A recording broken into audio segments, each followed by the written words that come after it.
mag-asawang Aita, saan kayo ito galing mga kabayan na halos wala ditong bahay. Anuhin nga natin, kausapin, tanungin natin. Hello, saan ang punta nyo? Dito po kay Vicky po. Anong gagawin nyo po dyan?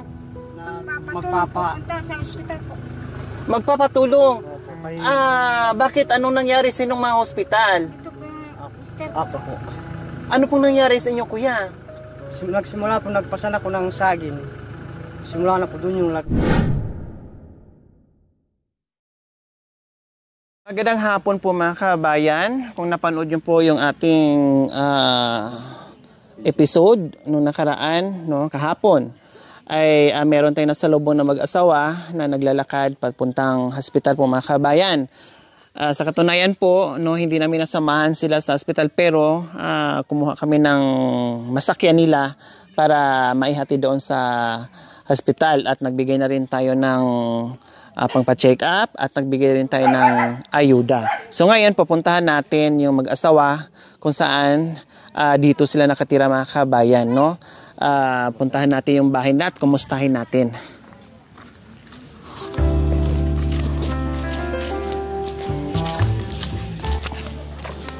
So nandito nga si kuya. Wow, ang linis naman dito mga kabayan. Dito pa lang ang sarap-sarap ng umupo. Di ba? Hello. Hi, kumusta na kuya? Ang sarap naman dito. Ang sarap naman tumambay dito at ang linis-linis ng bahay kubo nyo. Kumusta naman kayo, Kuya Jesus? mabuti naman po. Nag-inom na kayo ng gamot? Patingin nga ulit sa mga kamay mo, Kuya. Ayan, yellowish po mga kabayan. No? Ganun nyo po. Ayan, kahit yung mga kuko ni Kuya, mga yellowish, pati yung palad. Ayan. Mabuti kayo. Anong sabi ng doktor? Ano lang po ano daw yung malunggay. Uminom ka muna kanya ng malunggay, dikin mo yung malunggay pagkatapos katasin mo yan ng inumin mo, sabi nila. Parang home remedies kayo, ganyan. Malunggay, tapos Tsaka po talbos ng talbos. So anong result doon sa laboratory, sa check-up, doon sa dugo nyo? parang pong nagkukulangan daw po ng dugo. Kulang ng dugo. So anong gamot ngayon ang nireseta ng doktor? Anong gamot ang pinabibili sa inyo? Dito po yung reseta. Ha? Bababa muna po ako po. Nandyan yung reseta. Pero nakabili na kayo. Nakabili na po. Okay. So at least meron na kayong gamot at na-check up kayo. At siguro yung sabi ng doktor na para magdagdagan yung dugo mo dahil kulang yung dugo mo. So tama yon na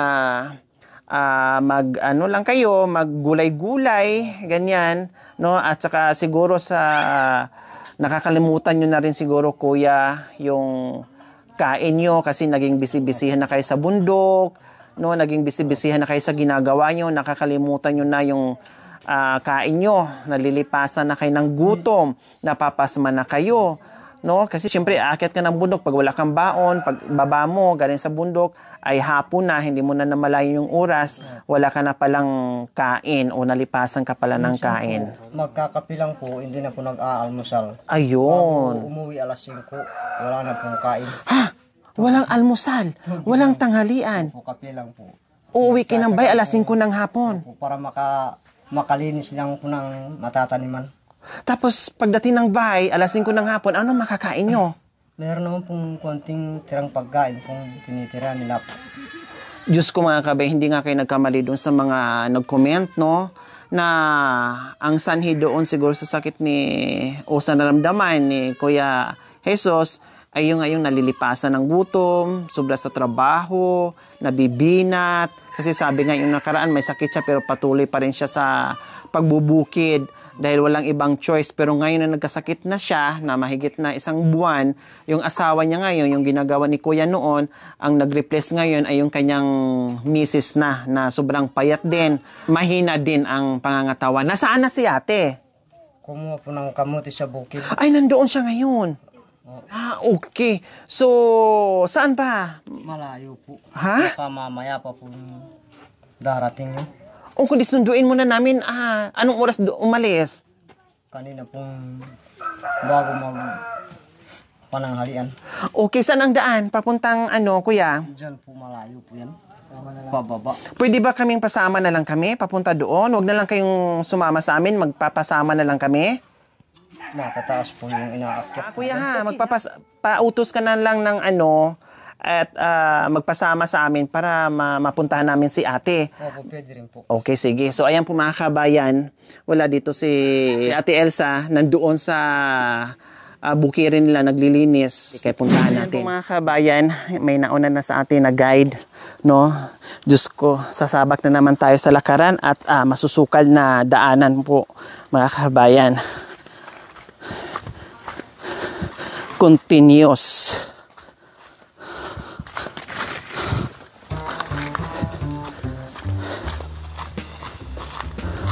Wow, may mga ano dito oh.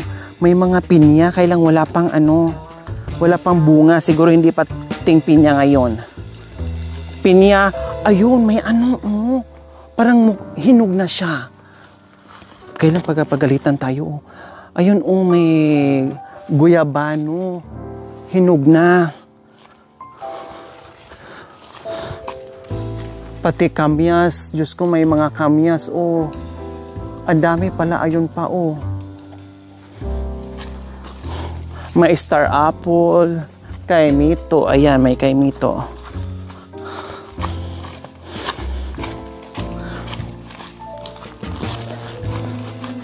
May bubuyog. Ibang kabihas na naman ito mga kabayan. Ibang kabundukan na naman to ang nilakbay natin ngayon. Ayun oh. Ang sarap ng guyabano nila. Ay! Diyos ko, nakakatakot mga kabayan. Parang tumayo yung balahibo ko. At saka parang nangangati yung talampakan ko. Kasi ano na oh. Sobrang lalim na dyan. Bangin na siya, sobrang lalim ng mga kabayan.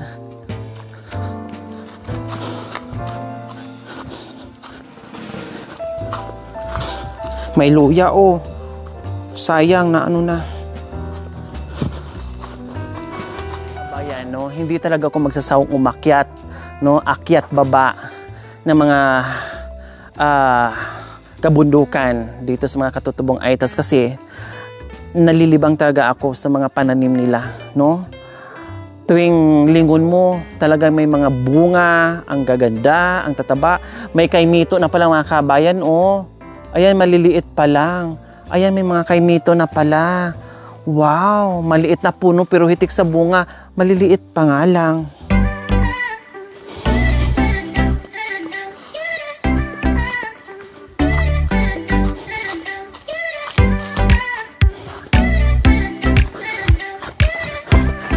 Nandoon na yung nag-guide sa atin.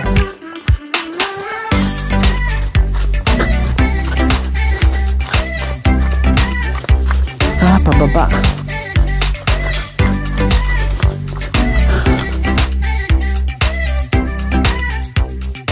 Ang daming guyabano. Sa Manila o sa bayan, ang mahal ng guyabano yung per kilo o yung isang piraso. Dito ang dami. Pag nandito ka, magsawa kang kumain ng guyabano. Anti-cancer daw sabi nila.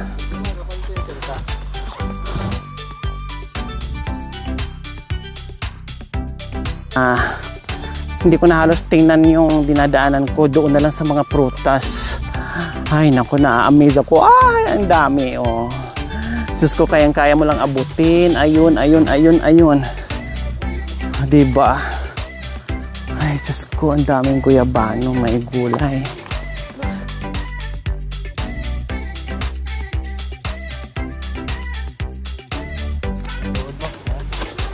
So ayan po mga kabayan, ito na naman. Napasabak na naman muli yung ating tuhod. So sa sulok pa daw. Pero ang layo na nito ah.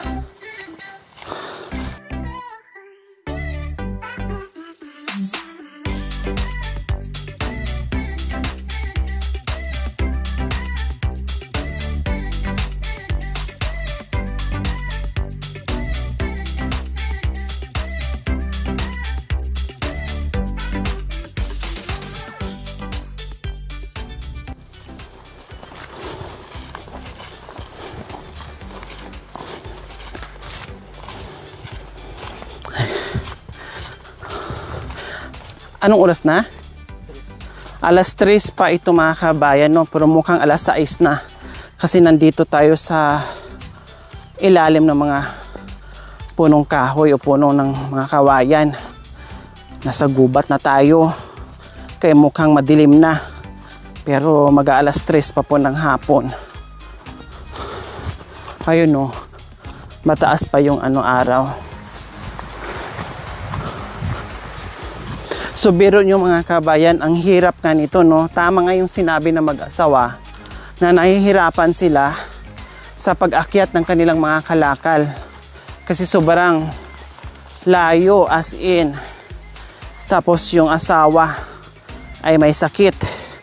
Tapos ngayon, si Ate Elsa na lang ang pupunta dito, naglilinis at nag-harvest ng mga pananim. Sobrang layo.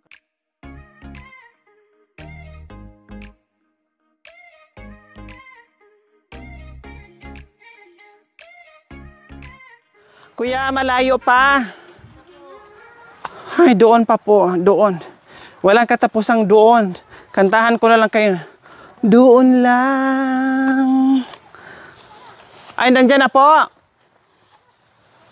Malapit na. Ay, malapit na daw po mga kabayan. Malapit na, pero kita nyo naman. Susuot kami dyan. Ayan. Mga baging na nandyan dyan.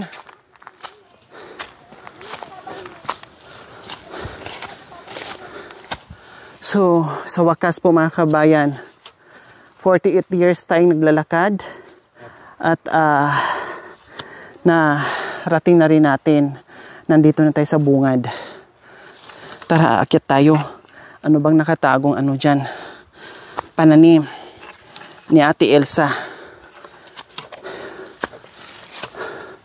Ay, may mga gabi rin dito. Ay, may mga gabi. Ang linis pala. Oh my God, biro nyo mga kabayan, no? Papunta galing sa bahay nila, papunta dito. Super pagod mo na. Pagdating dito, mapapagod ka uli. Lilinisan mo yan. Matarik. Tapos yung lilinisan nila sobrang matarik. No, tapos bababa sila. Pag uwi na naman, aakyat na naman sila. Diyos ko, grabe ang buhay ng mga katutubong aitas natin. Sobra talaga.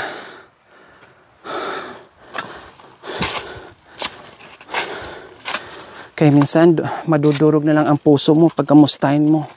Kumusta ang buhay niyo dito sa kabundukan? Ayos lang po.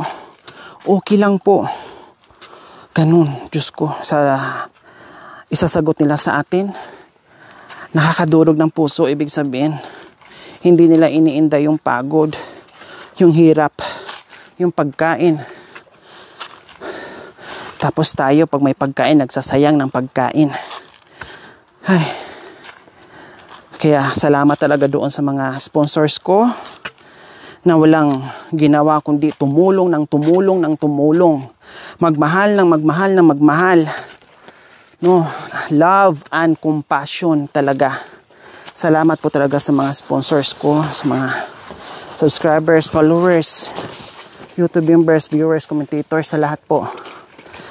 Ito yung buhay ng mga aitas dito. Kaya hindi ko iniinda, napuntahan, hindi ako nagrereklamo na kay layo. Sige lang ako tanong-tanong, saan na tayo? Ganyan lang. Pero gusto ko marating yung mga ginagawa nila para maipakita ko sa inyo kung gaano kahirap yung buhay ng mga katutubo nating aitas. Tayan, sobrang matitirik ng mga matataas na mga kabundukan. Diba? Ate Elsa! Ay, nandyan na kayo! Ay, nandito si Basilio. Tumanda na kaakyat dito sa lupain nyo.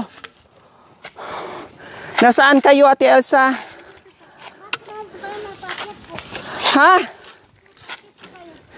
Siyempre, tininan namin kung gaano kahirap yung ginagawa nyo. Dito pa lang sa daanan, naku, sobrang hirap na. Sobrang layo. Tama nga na yung sinabi nyo na napakalayo. Anong ginagawa nyo daw dito is nagdadamo ng kamote. Ito yung sinasabi nyo na nililinisan nyo at dinadamuhan nyo. Ay nako, Ate Elsa. Kabit muna natin. Grabe, sige. Wait lang, sige. So ito yung mag-asawa na sa lubong natin mga kabayan na papuntang hospital. At dito, ganito kalayo at kahirap, no?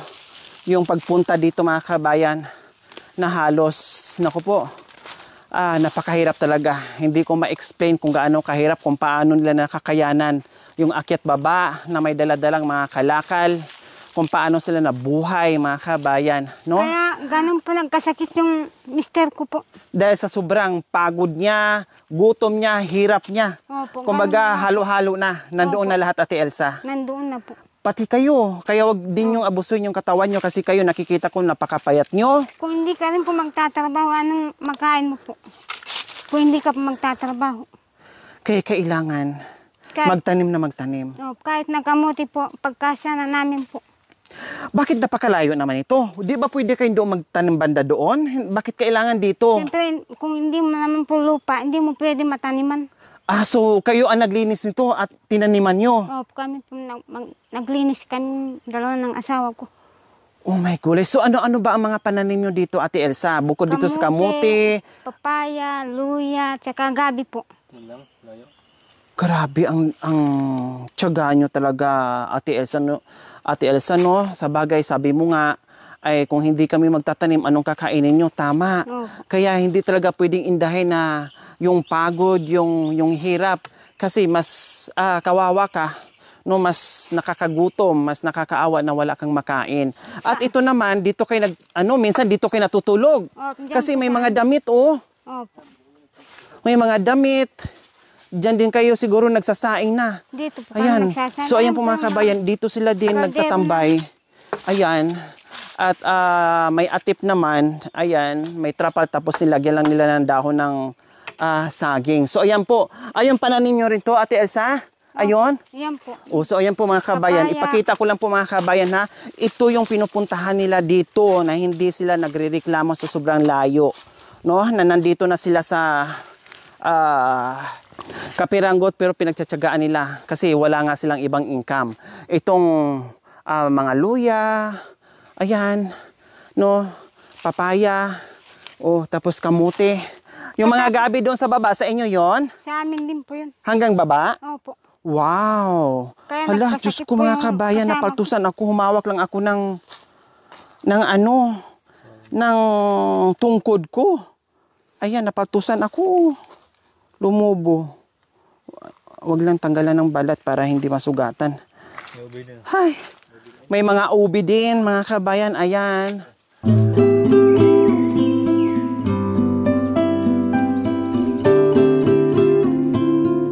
Ito po yung kinuha ko yung kamote para may uwi ako sa asawa ko. Pati na rin po ito yung ginugulay namin. Pati yan ginugulay nyo, ate? Opo. Ano yan? Kahit na lagyan mo na lang ng sardinas at saka peles po. Patingin. Para makakain. Kalkalunay ba? Ay, hindi no. Hindi siya kalkalunay. Ay, kalkalunay ba? Kalkalunay ate kung hindi ako nagkakamali eh. No? Na nilalagyan ng sardinas. Ito ba yung may tinik? Wala naman. Walang tinik. Yung iba kasi yung kalkalunay parang may tinik ata eh. Anong isasawag nyo dito, Ate Elsa? Sardinas po. Sardinas tapos igisa? Opo. Parang alugbati siya, Pero parang ang sarap. Parang ang sarap. Masarap ba siya? Sarap po. Kanina kinuha nyo ito. Kinuha ko. Ayan, may mga kamuti nga mga kabayan. Kasi pumunta na siya dito, no? Kahit na po ako mag-isa dito, pinagtsatsagaan ko pong pumunta sa bukid. Dahil may sakit po yung asawa ko. Hindi ka natakot mag-isa dito? Hindi naman po natatakot. Kung matakot ka sa daan po, anong makain mo? Wala ka nang maiuwi. Uwi mo, mga anong oras? Mga alas 4 na po. Alas 4. Ngayon, pauwi na rin kayo. Pauwi na po. Alos, magdala na po ako ng kahoy para may pangluto po ako. Grabe mga kabayan, no? maglinis siya dito, din manguha ng kamote at itong pang-ulam nila. Tapos magbibit-bit pa siya ng mga kahoy, manguha pa ng kahoy para pagdating doon sa itaas, meron silang panggatong, gagamitin pang saing nila. Oh my God, nakita nyo naman kung gaano kahirap yung sitwasyon nila, no? Kaya ang hirap talaga i-explain, no? Kumbaga, hindi ko ma-explain kung gaano kahirap o yung pagtitiis ng mga katutubong aitas natin. Kaya sabi ko po sa mister ko, magpakagaling ka para magpareho tayo na magpasan ng kahit na ano-ano, maiuwi natin sa bahay, mapakain natin yung mga apo na kahit konting kamote, kahit na anong gulay. Huwag mo naman ka kung pahinain yung okay, magpalakas siya, Opo. magpagaling siya. Kaya ngayon na hindi pa siya Hindi pa pumasya. magaling, 'di ba? Huwag mo nang pumunta dito, baka mamaya mabinat at lalong kawawa, no? Hayaan mo muna magpahinga, tiis-tiis lang muna, Ate Elsa. Kaya tinitiis ko pumupunta sa bukid po. Kasi mas kawawa o delikado pag yung tuluyan na hindi nagagaling. Opo. 'Di ba? Mas malaking problema 'yon. So, ngayon, pauwi na tayo. Opo. Sabay na tayong uuwi. Opo. So, Kaya bawat gabi umiiyak po ako na sabi ko sa kanya, magpagaling ka na. Nahihirapan naman akong pumupunta sa bukid dahil wala na akong kasama pumupunta doon. Paano na yung trabaho natin? Hindi ko na madadamuhan. Sabi ng mister ko, baka hindi ko na kaya. Sabi ko sa kanya, kayanin mo yung sakit mo para yung anak mo na, yung bungso para maiangat natin kako na kahit anong hanggang grade lang yung matapos niya. makapag-aral. Opo. Yun po yung sinasabi ko sa kanya. Bawat gabi umiyak po ako sa kanya. Huwag mo naman pahinain kako yung loob mo. Tama. Siyempre, pati kayo nandiyan nakaalalay, palakasin niyo rin yung loob niya. Kasi number 1 yun, nakakagaling sa kanya. At huwag mo nang pagtrabahuin. At number 1 din is yung ipagdasal na para gagaling siya. At huwag mawala ng huwag mapanghinaan ng loob, no? Mag-pray lang na mag-pray. Ate, galing kami sa inyo kanina at nakausap ko si Kuya Jesus. So tinanong ko at nakabili na kayo ng gamot, tama? Opo, At nakareseta na kayo at dinagdag pa nga ng doktor, sinabihan kayo na magmalunggay. At ito, iaabot na galing ito kay Ma'am Linda Stain para kahit papaano may mga groceries naman na kayo na iabot namin kahapon at nagbigay din ako ng pambili ng gamot, no, na 2,000. Tapos ito, pangdagdag nyo or pangbili-bili ng ulam na kahit papaano kasi may gamot na pangbili ng ulam na kahit papaano gumana yung kain ni Kuya Jesus at gumaling kaagad, Ate Elsa. Kung wala po kami sabaw, hindi po makakakain siya. Kailangan may sabaw para maayos yung kain niya. O kundi bumili man lang kayo kahit isda, no? Para tama yung may gulay-gulay, pritong isda tapos ihalo sa gulay. Masarap 'yon para maganda yung kain niya at gumaling kaagad. Maraming salamat po dito sa pagpunta niyo po sa akin sa bukid na dinalaw niyo po ako na naghuhukay ng kahit na anong maiuwi ko sa bahay. Na para makakain po yung anak ko, asawa ko, para pag-uwi ko po, may bit-bit din po ako ng kahit konting kahoy. Para may pagdating sa bahay po, may luto ko po yung pagkain niya. Okay, so ayan mga kabayan, maraming salamat po muli. Ma'am Linda Stain, sa inyong ginitawang puso, naway pagpalain po tayo ng Panginoong Diyos araw-araw, naway ibigyan po tayo ng kalakasan ng katawan sa araw-araw, naway ibigyan po tayo ng mahabang buhay pang sa ganon, marami po tayong matulungan na gaya nila. So mga kabayan, huwag niyo pong kalimutan, pakishare at subscribe sa aking YouTube channel, Lori Aquino Talita. Maraming salamat po, God bless us all. Hindi pala ako magbabay. Babay naming dalawa kasi uuwi na kami. Okay, sabay natin umuwi? Opo.